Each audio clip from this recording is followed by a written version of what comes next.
heroes to swords and everything in between, fans suit up for Augusta's biggest anime celebration of the year. Live from Television Park, this is WJBF News Channel 6 at 11.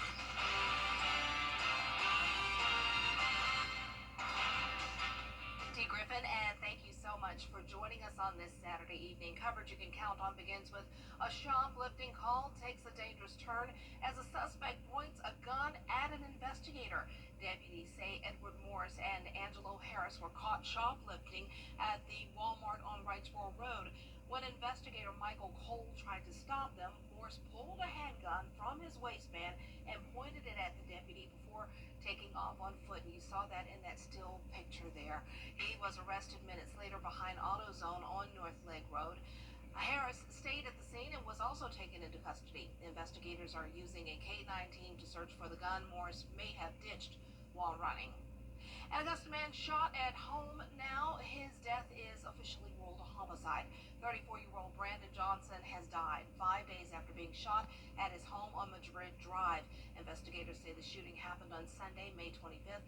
Johnson was taken to Doctors Hospital but was pronounced dead on Friday evening. Coroner's office has scheduled an autopsy. One person is dead following a crash in McDuffie County. 21-year-old Caden Joshua Stevens Boutwell of Evans died in a single car crash just before 12 last night on Moose Club Road. He was pronounced dead at the scene. Georgia State Patrol is investigating. A guilty verdict and a sentence meant to last a lifetime in a case that shocked Augusta. District Attorney Jarrett Williams says Sean Walker was sentenced to life without parole plus 232 years on Friday. He was convicted of killing 29-year-old Shaniqua LaFavor, who was 25 weeks pregnant, and shooting her fiance and child. Prosecutors say it all started over a parking space. Investigators made a 16-hour drive to Tennessee to bring key witnesses to trial. We're learning more after a young child was accidentally shot in Aiken County last night. It happened on Haley Stone Court in Wagner. Authorities say the child was shot in the leg and taken to an Augusta hospital. The injury is not life-threatening. So far, no arrests have been made. They're still working to confirm what happened. Time now for a first look at our forecast with meteorologist Miller Hyatt, and it was a beautiful day, and I enjoyed the wind. I went out for my 3-mile walk. I was sort of proud of myself, but I enjoyed the wind. It made things really nice. Yeah, very nice, beautiful last day of May.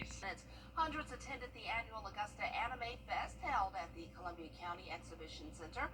Many were dressed up as their favorite character, walking around taking pictures with one another, buying keepsakes, and making new friends. We spoke with 2 friends who have been going to Anime Fest for many years together, and they tell us what are their favorite parts as well as why they love dressing up. I love interacting with the people. Always people asking to get pictures with me or just hanging out, just complimenting the costumes, just having fun.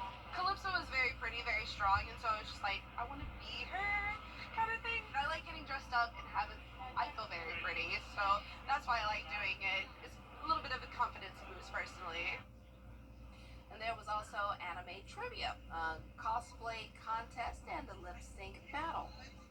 An update now to a story we brought you earlier this week. A local veteran injured in combat and his family were surprised with the home of their dreams today. News Channel 6's Hannah McDonald was at the home reveal and has more. This is the house retired Sergeant First Class David Mathis and his family will now be living in.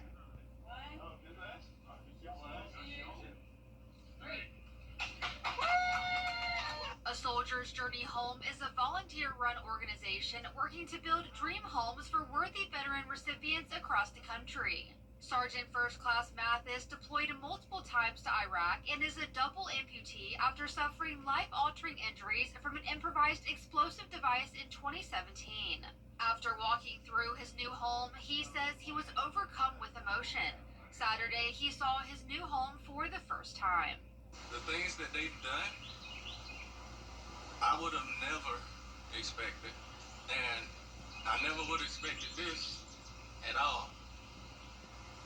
But I don't even know.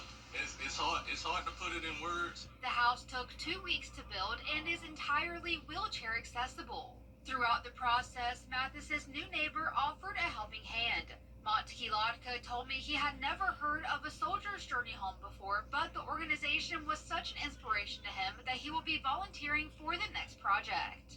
Well, it's just an absolutely fabulous deal, and I'm excited to have them for neighbors. I'm going to do what I can to help out going forward with this cause. The Evans High School Junior ROTC raised the American flag, officially welcoming the Mathis family home. Mathis says he cannot thank enough the organization and people who helped build a home for him and his family. These people came from all across the country to do this work for me, who they never met, they've never seen, and that's respectable and commendable. If you wish to learn more about A Soldier's Journey Home, you can find the link on our website at WJBF.com. In Evans, Hannah McDonald, WJBF News Channel 6. And congratulations. South Carolina has a new law for people who drive golf carts. And kids younger than 12 must now buckle up. The law was signed last week and took effect right away. Cities can now set rules on where and when golf carts can be driven on state roads. Well, just in time for the sunny weekend, the hurricane cleanup is done and the Augusta Riverwalk is back open. Pedestrians and visitors can enjoy it again along with the Saturday market. And we know everybody had a good time down there today. Well, we're focusing on the big issues in Richmond County on the next issue of the